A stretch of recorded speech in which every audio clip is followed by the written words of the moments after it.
So an interesting thing happened yesterday. I was actually at the mall, hanging out with a friend, just having lunch with him.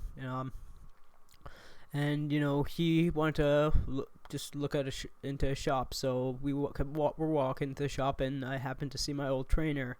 So he and I looked at each other for a second, and he started gossiping, bad stuff about me to his family. Like, obviously, talked about there was a thing where he was overcharging me. He did lie to me about the training, and I'm still owed 25 sessions, which is $1,800. I did send a doctor's note stating that I can't.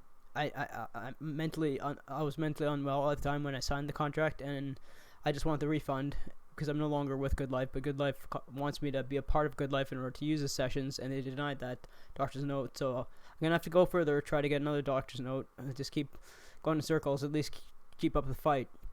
But all the same, what was going through my mind, what goes through my mind of somebody with complex post-traumatic stress disorder, as well as coupled with schizophrenia, as well as coupled with lack of sleep. It's been about 40-some hours since I've last slept.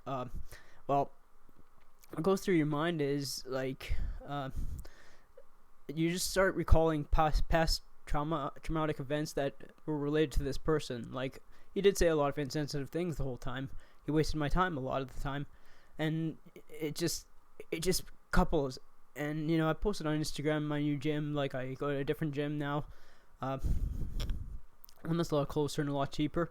And I did hashtag fuck Good Life Fitness, and his sister actually replied to the comment saying Good Life did nothing but good things, that your trainer looked out for you. I replied back, obviously stating the obvious, that it shouldn't have cost 16 grand, kind of should always be free, yada yada yada. But she actually has been blocked, so she didn't even get my message. All the same, like there was something that happened in December, so I actually landed in the hospital. I got wrongfully terminated from my job the previous day, and the stress of just not having work. Like, I still don't have work. It's been over 2 months, almost 2 months. Like, I was terminated on December 22nd, so it's closing in on 2 months. And if you don't know what's going on in Alberta, especially Edmonton, you may have a job that's hiring minimum wage for 12 hours a week. You get 140 applicants. You're actually facing off 100 against 140 people. So finding work is very difficult. And companies are cutting people left, right, and center. Even cannabis companies, which I thought I was actually going to invest in, are cutting people off. And the reason I can't get government money is because I used to invest money while I was working. So the government hates success and hates anybody who invests. If you want me to do a video on investing, just shoot a comment. So all the same, I landed in the hospital, and the main focus was really that trainer who had taken advantage of me, and how I really wish we could reconcile, but it's just too far a gap. He's not willing to admit that he did wrong.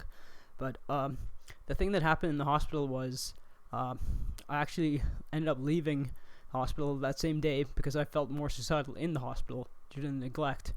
I was going to act on my suicide ideation, which is a daily thing. I think about it daily. Thankfully, I have friends who support and care about me, because I don't really have a family. Sorry, the setup's a little off, so I have to crouch down. Kind of hurts my back a little. But all the same, I ended up leaving because they denied me.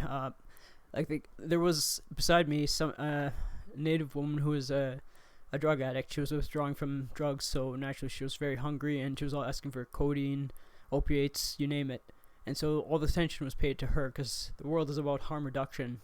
And unfortunately, they did know about my diabetes insipidus, which I posted on a video before. I believe the video is called "I Live by the Bottle." So I actually had to constantly walk over to the bathroom sink and just drink from there, just to satisfy my thirst. And even though my house where I live in is a supportive housing, it was, since everybody had left, the people who owned the house were very hesitant to let me go home, but I had to go home because I was actually feeling more suicidal in the hospital. And that's unfortunately the reality with healthcare, and it could potentially even be privatized, but let's just cross your fingers and hope that it isn't, because it's bad enough that with all that I'm suffering right now, I see a therapist maybe once every 2 months, a psychiatrist once every 3 months, It's just, and I pay out of pocket for my medication, so it comes to like $300 a month. It's not simple, especially since the government's not helping me. But I'll say I'm not gonna draw on anymore. Yeah, just letting you know what's going on. I'm still here. I'm still really grateful to the people whom I do have in life. And yeah, as always, thanks for watching.